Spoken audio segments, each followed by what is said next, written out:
We have all encountered it, whether once or many times in our lives. Maybe it started in first, second, third grade. Some lucked out and experienced it after denying the peer pressure of drinking at the campus party. You must be wondering what topic I'm going to be talking about. I'm talking about bullying.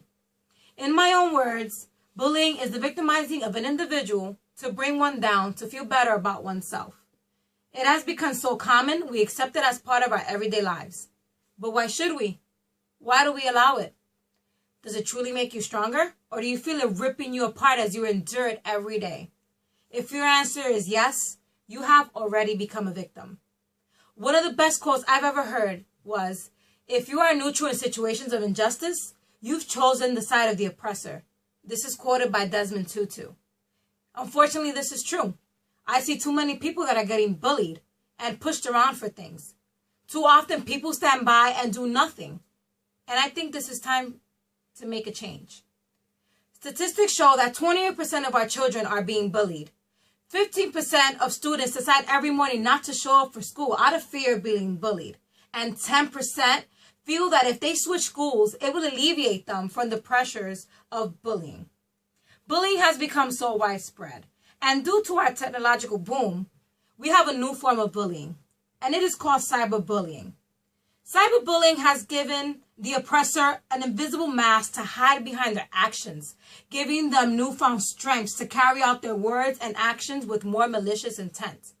We post degrading videos, embarrassing photos, and as they go viral, not only do your peers participate at your own expense, but now your mishaps or experiences have become the center stage of a worldwide comedy.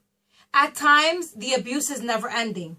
As you go about your day-to-day activities, tweets and statuses may be created against you, against your appearances, against your race, and against your beliefs. How much can one endure such abuse?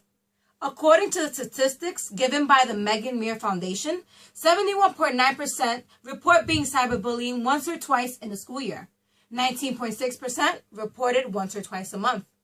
5.3% reported once or twice a week.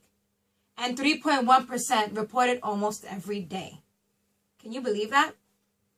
But when we perceive bullying, we envision a much bigger, thicker boy or girl pressing students against the locker, demanding their lunch money, calling them names as they pass by.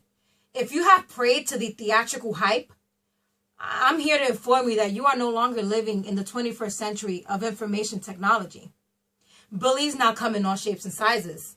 They come in the form of our managers, co-workers, peers, strangers, public officials, and surprisingly so, our spouses. Students are no longer the major audience for bullying. Workplace bullying reduces productivity and may impact the health of the person being affected as well.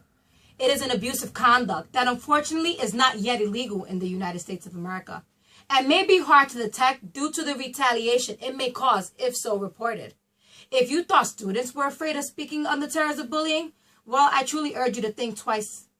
Adults fear job loss, ridicule, financial distress, and they cannot simply place the burden on their dependents by walking away from the situation if they are currently harassed or threatened at work by managers or co-workers.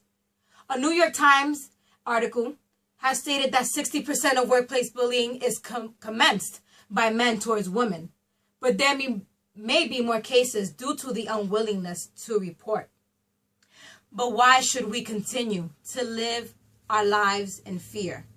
That is what bullying is mainly about. It crushes our character, forcing us to think we are useless, powerless people. Even the most innocent insults on a day-to-day basis can start to deteriorate who we are and how we view ourselves and others. Bullying is such a manipulative trait. If you are always told something, you will start to believe it. I have a test for you. I want you to go home, look in the mirror. Tell yourself you're worthless, you're ugly, and that no one cares about you. But do this every day for 1 week, and I guarantee you that by the end of that week, you will start to believe your own words and actions. Are we going to have to wait until people realize that this is a problem?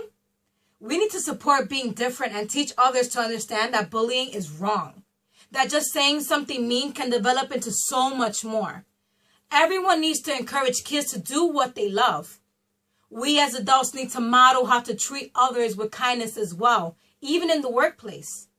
We are the mold for every younger person to learn and to grow upon. And kids, they learn from us. Anti-bullying programs are another great way to stop bullying. The tongue is the strongest muscle in the body. Let us use it to spread awareness on how bullying can have long-term psychological effects. Let us also use it to end it all together. With your help and my help as well, we can help the earth spin on a positive axis.